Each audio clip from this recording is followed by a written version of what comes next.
Mate, obviously, just given that logjam at the top there, how important is this weekend road trip, Hawks and then the Kings?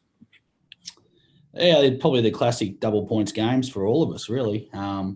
We get an opportunity to really separate ourselves from that 3-4 pack and make it really just a fight for fourth position if we can take care of these. So super important games. And then we can sort of refocus and say, okay, well, not that we've absolutely positively secured something, but you've built a little bit of a gap that maybe you can start to look up the table a little bit and say, okay, maybe we reel in one of those top two teams as well. So huge games for all three clubs.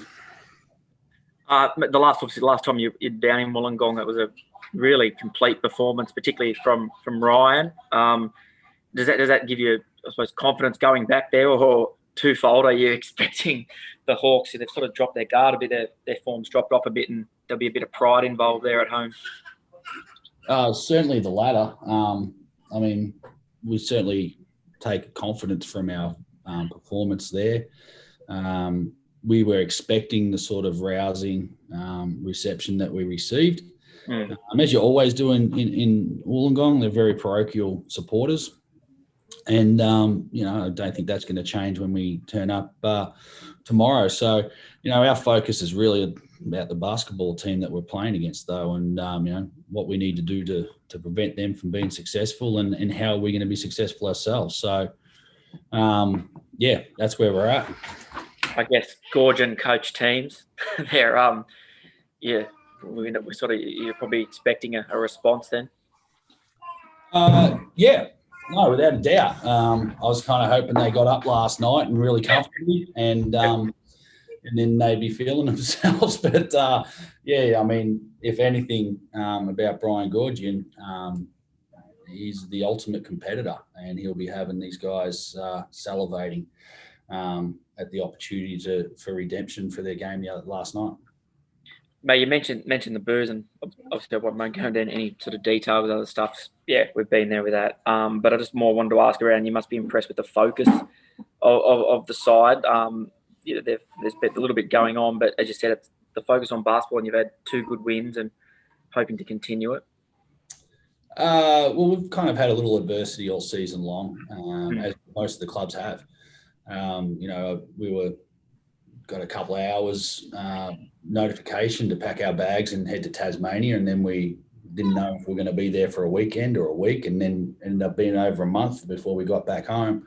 We've had guys who nicked up for the whole of the season.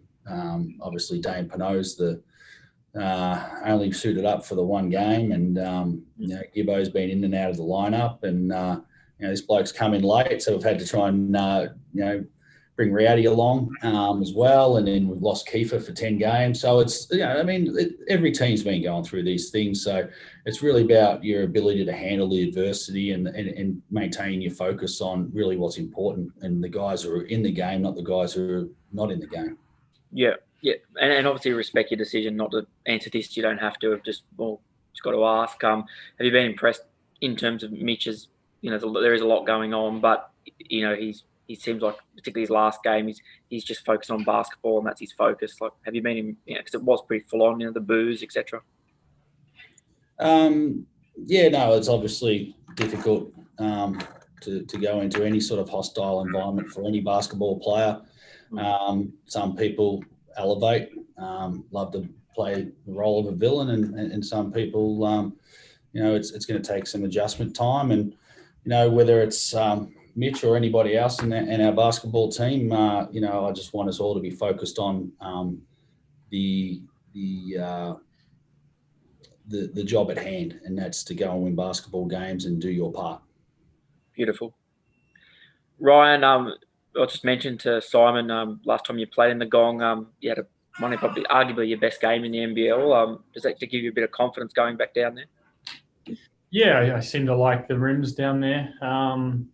I think that was more the last game, just finally finding a rhythm, finally feeling comfortable out there, and just my teammates obviously once I hit a couple, really looking for me, and we ran some things to try and get me some extra shots, and just one of those games where they started dropping, and once you sort of get into a zone and feel good, you kind of feel like everyone's gone down. And for me, it was kind of a pressure release game, coming in, and there's been quite a bit of sort of media hype and everything. And I, hadn't really done too much in the first few games, and I sort of felt a little bit of pressure on myself just to perform and to live up to those expectations. So to have a game like that last time was just kind of more of a relief, that I could just kind of, after that, get out and just play my normal game and not have that external pressure. And whether it's there or not, I kind of felt it.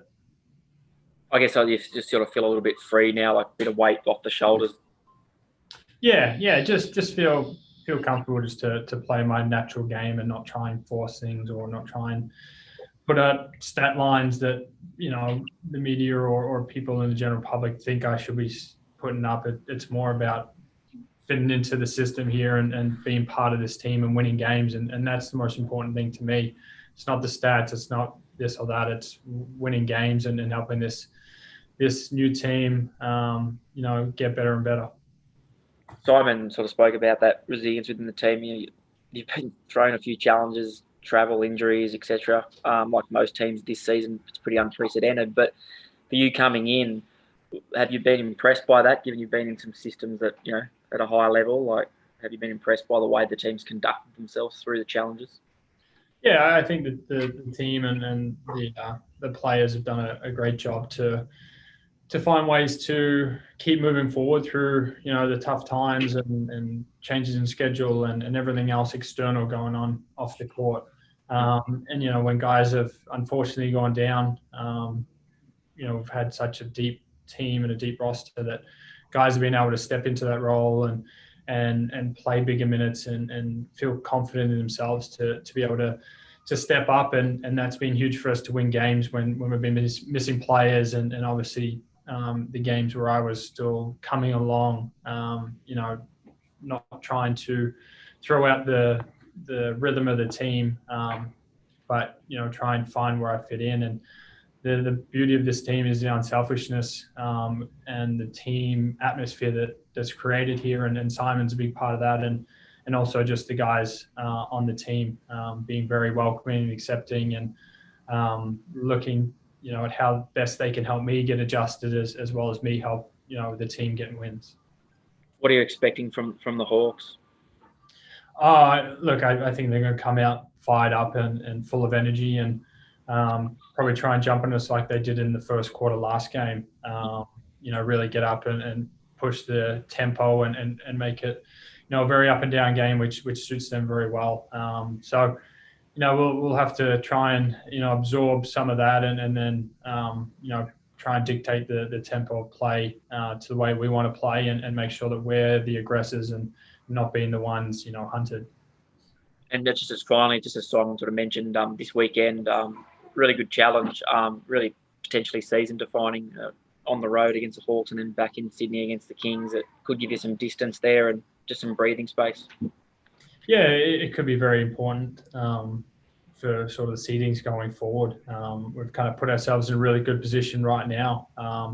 The last thing we want to do is take our foot off the gas and let that gap, get closer and then, start feeling that pressure, when things get really tight down the end of the season. So we do our work early and we're very confident going into these next 3 games to be able to play our best basketball and hopefully get the results to really solidify ourselves in the top 3.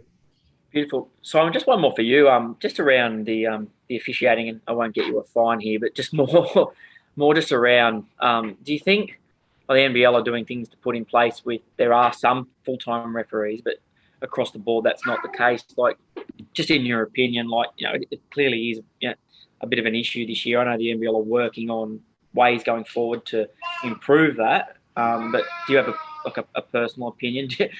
And you can say what you like, but I just feel like it's an issue, and I feel like 40 did speak up. I know, and that's a separate issue, but just the officiating in general. Would you like to see more full-time referees? To be honest, I'm not sure what being a full-time referee actually achieves. Yep. So I'm not sure sitting around watching film makes you a better referee. I've never been a referee, so Yep. probably need to direct that sort of question to the referees themselves. And whether or not, if we go full time, do we lose some of the top end talent? You know, some of these guys may have pretty good jobs and they like the part time element to it. So I'm not sure if that's the answer. I'm not even going to concern myself too much with asking the question because it's that's for the league to decide. You know, everybody, all anyone wants is just a little bit of consistency, and you know, like our team, we're endeavouring to become more consistent and solid in areas and better at what we do, and I'm sure the referees are trying to do the same. And yeah, you know, we all have varying results with how we go about things. So that's, you know, I'll leave that to the referees to go help themselves get better. Okay. All good, mate. Thank you. Thanks, mate.